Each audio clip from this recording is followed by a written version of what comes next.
Halo viewers yang budiman, bagaimana kabar kalian? Semoga kalian dalam keadaan sehat.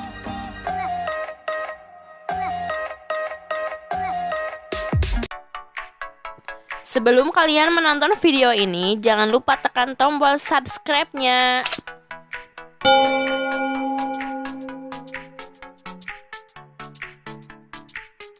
Pada video kali ini, saya akan membahas tentang asal-usul kegiatan perdagangan ikan hias di Indonesia.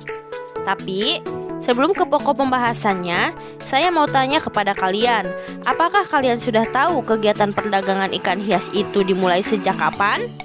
Jika kalian belum tahu, mari kita simak video yang akan saya tayangkan kali ini. Selamat menonton! Ikan hias muncul pertama kali tahun 1922 di masa penjajahan Belanda, ditandai dengan berdirinya sebuah pasar ikan di Sunda Kelapa atau sekarang Jakarta. Kegiatan ekspor ikan hias yang sebenarnya baru berlangsung selama 25 tahun terakhir ini. Sayangnya, sangat sedikit catatan perdagangan yang ada sebelum kurun waktu tahun 2000-an. Akhirnya, pada tahun 2003, Marine Aquarium Council mulai beberapa kegiatan khusus untuk perikanan. Antara lain melakukan survei terumbu karang, penelitian stok alam, monitoring hasil tangkapan para nelayan, dan penjualan ikan. Di luar keuntungan yang diterima oleh beberapa nelayan, lebih banyak nelayan yang masih berada di bawah garis kemiskinan. Maka bayangkan betapa gembira mereka begitu ada pembeli yang datang dan menawarkan untuk membeli ikan atau jenis yang selama ini tidak dianggap, jenis yang terlalu kecil untuk dijadikan ikan konsumsi. Tapi bagaimana sebenarnya awal mula perdagangan ikan hias ini terjadi? Ternyata selain menjadi sumber rempah-rempah utama yang sempat menarik pihak penjajah, Indonesia juga menjadi salah satu pusat keanekaragaman dunia, baik laut maupun daratnya. Makanya tidak mengherankan jika sejak dahulu orang-orang sudah mengumpulkan tumbuhan dan hewannya untuk kemudian dibawa ke luar negeri dan disimpan di negara-negara maju. Berjuta-juta spesies yang dipajang dalam botol dan kotak kaca di berbagai museum terkenal dunia menjadi saksi bisu sejarah kegiatan pengumpulan berbagai flora dan fauna selama bertahun-tahun. Kegiatan pengumpulan organisme hias ini pun berlangsung bertahun-tahun tanpa adanya monitoring, dan demikianlah seiring naiknya permintaan dari negara pengimpor, maka timbullah ancaman kelangkaan beberapa jenis ikan karena ditangkap secara berlebihan. Selain itu, kurangnya pengetahuan dan keterampilan tentang pasar ikan hias. Para nelayan yang menjadi penangkap ikan hias ini benar-benar tidak punya gambaran berapa nilai sebenarnya dari ikan yang mereka jual. Berikut beberapa jenis ikan hias dan sejarahnya ikan tersebut dijadikan ikan hias. 1. Ikan koi.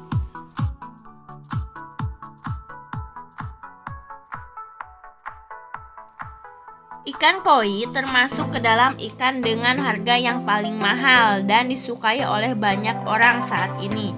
Koi berasal dari keluarga charm atau ikan mas dalam bahasa Indonesia. Nishio koi atau koi dalam bahasa Jepang berarti permata kehidupan. Sampai sekarang, Jepang masih menjadi negara nomor 1 pemproduksi ikan koi negara dengan kualitas terbaik di dunia. Banyak pendapat yang berbeda tentang asal dari ikan koi. Beberapa orang berpendapat bahwa koi berasal dari Eropa Timur, Asia Timur, dan Cina. Koi masuk ke Jepang pada awal abad ke-17 oleh petani Cina yang awalnya berencana untuk dibesarkan sebagai bahan makanan. Sekitar tahun 1820-an dan 1830-an, Jepang mulai berkembang biak koi untuk estetika mereka. Para petani membawa koi ke kolam rumah mereka sehingga koi mulai menjadi ikan ornamental.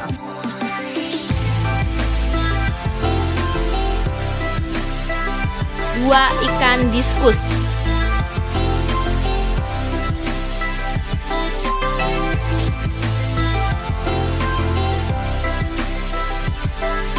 Ikan diskus berbentuk bulat tipis seperti piring yang terlungkup.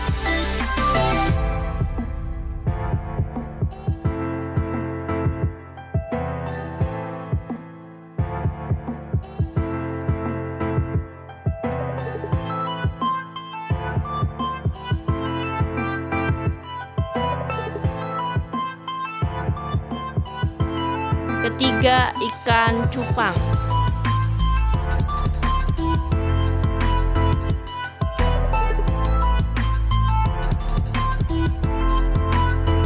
Ikan cupang atau cupang hias merupakan ikan asli yang hidup di kawasan Asia Tenggara seperti Indonesia, Thailand, Singapura, dan Malaysia. Ikan cupang sekarang bahkan telah menjadi salah satu komoditas andalan ekspor Indonesia ke mancanegara. Dalam sejarahnya, ikan cupang dahulu sekali hanyalah ikan yang hidup bebas di daerah persawahan. Tapi ikan cupang sekarang sudah sangat berbeda dengan bentuknya di zaman dahulu, karena ikan ini sudah bermutasi menjadi ikan cantik dan menarik. Ikan cupang di Indonesia mulai dikenal dan dipelihara oleh masyarakat Indonesia sejak tahun 1960-an. Pada waktu itu, ikan cupang lebih dikenal sebagai ikan sawah dan hanya menjadi bahan koleksi bagi anak-anak. Setelah bermutasi, penampilan ikan ini menjadi semakin disukai oleh kalangan berpunya. Cupang hias jenis baru mempunyai tulang ekor yang lebih menonjol keluar, dengan surai-surai yang lebih panjang dan berwarna-warni. Ada ekor cupang yang berbentuk duri panjang, berbentuk menyerupai sisir, dan bahkan ikan cupang yang tubuhnya agak menggelembung yang biasanya disebut dengan half moon. Pada pertengahan tahun 1990-an mulai banyak diadakan perlombaan ikan cupang untuk memamerkan keindahan tubuhnya. Namun mereka belum dipisahkan menurut kategorinya, baik dari segi bentuk sirip maupun warna.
ukuran dengan gerakan yang mirip dengan ikan nila. Ikan ini memiliki warna dasar hitam dengan warna batik orange yang menonjol.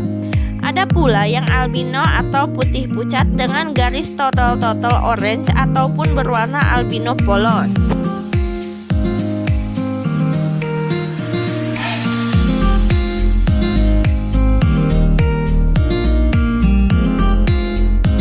Keenam, ikan arwana.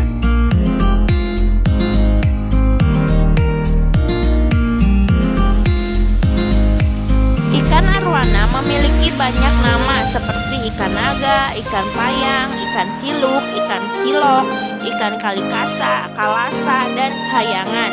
Ikan ini masih termasuk dalam golongan ikan purba yang dapat dilihat dari ukuran telurnya yang sebesar telur burung puyuh. Beda dengan ukuran telur ikan lainnya. Ikan ini bertubuh besar dengan sisik yang mengkilat.